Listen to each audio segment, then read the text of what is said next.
Hello students, how are you? Fine? Okay.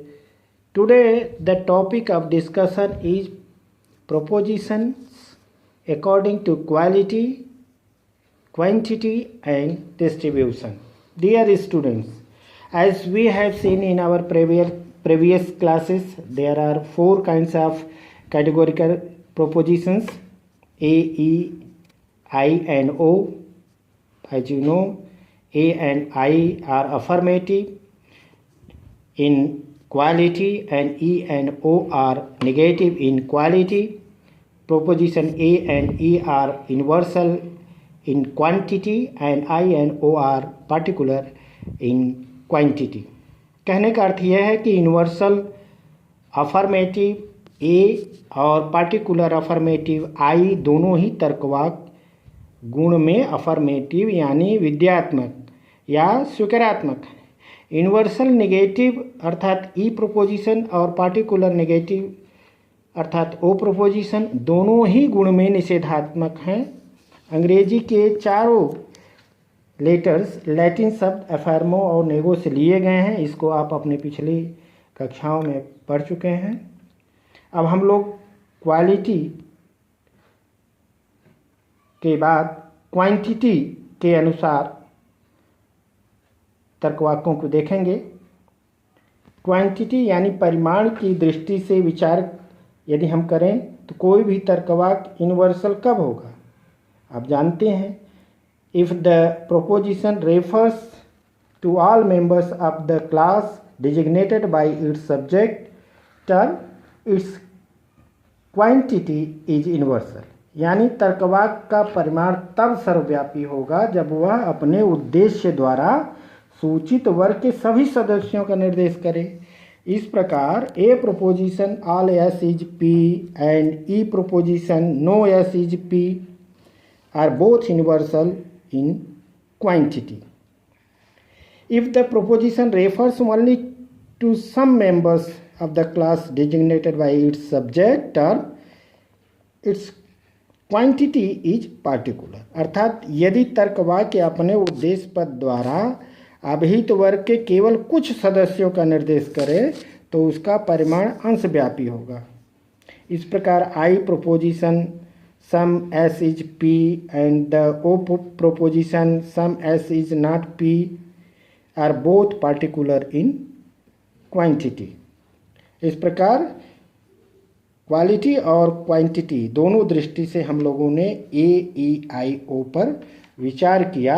अब हम लोग डिस्ट्रीब्यूशन की दृष्टि से चारों कैटेगोरिकल प्रोपोजिशन ए, ई, आई और ओ पर विचार करें। डिस्ट्रीब्यूशन को हिंदी में व्याप्ति कहते हैं, ये आप ध्यान से इसको समझ लीजिए। Dear students, let us define the term distribution. Proposition distributes a term if it refers to all members of the class designated by that term। अर्थात यदि तर्कवाक्य किसी पद द्वारा अभिहित वर्ग के सभी सदस्यों का निर्देश करता है तो वह पद उस तर्कवाक्य में व्याप्त होता है। अब हम लोग A proposition all S is P का विश्लेषण करें और देखें कि इसमें कौन सा टर्म डिस्ट्रीब्यूटेड होता है। तो यह तर्कवाक्य यह स्वीकार करता है कि every member of the class S is also a member of the class P. और आप जानते हैं कि when a term refers to every member of a class we say that the term is distributed. इस प्रकार A proposition का subject term distributed होता है, किंतु यह प्रोपोजिशन प्रेडिकेट के सभी सदस्यों के विषय में कुछ नहीं कहता। ये ध्यान में आप रखिए, सब्जेक्ट के सभी सदस्यों के विषय में तो कहता है ए प्रोपोजिशन, लेकिन प्रेडिकेट के सभी सदस्यों के विषय में कुछ भी नहीं कहता। इसलिए ए प्रोपोजिशन का केवल सब्जेक्ट डिस्ट्रीब्यूटेड होता है, प्रेडिकेट डिस्ट्रीब्यूटेड नहीं होता है। अब हम लोग ई प्रोपोजिशन का विश्लेषण करें और देखें कि कौन सा टर्म इसका डिस्ट्रीब्यूटेड होता है। इसका एग्जाम्पल है नो एस इज पी।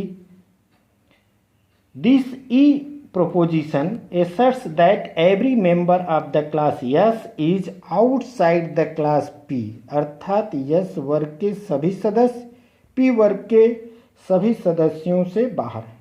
यहाँ पर S और P दोनों वर्ग का पूर्ण निर्देश हो रहा है, ये ध्यान रखिए। इसलिए ई प्रोपोजिशन का S और P दोनों टर्म डिस्ट्रीब्यूटेड होगा।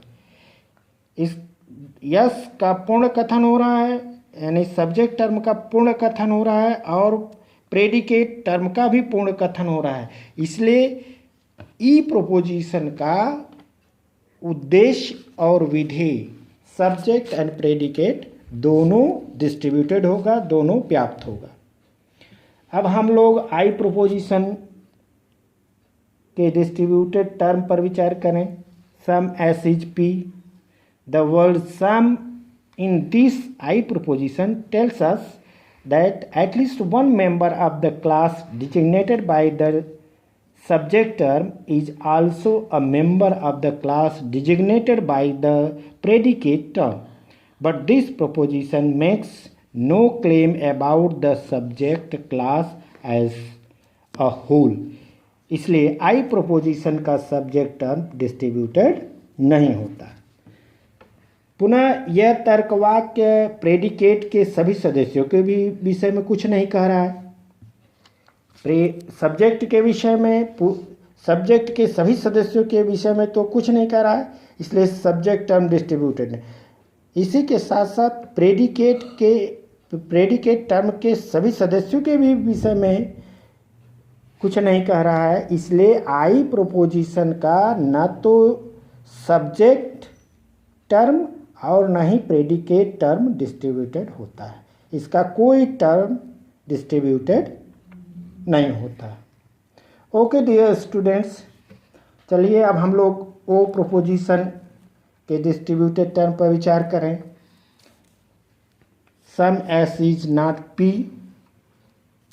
इन this proposition O the word some again tells us that this proposition is not about all members of the class S. So the subject term of O proposition is not distributed. लेकिन O proposition का predicate term distributed होता है, क्योंकि subject predicate के पूरे class से बाहर बताया जा रहा है इसमें।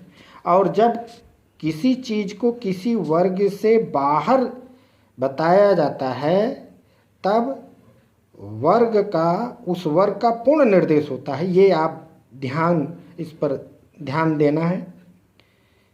अतः ओ प्रोपोजिशन का सब्जेक्ट टर्म डिस्ट्रीब्यूटेड होता है, सब्जेक्ट टर्म डिस्ट्रीब्यूटेड नहीं होता, किंतु प्रेडिकेट टर्म डिस्ट्रीब्यूटेड होता है।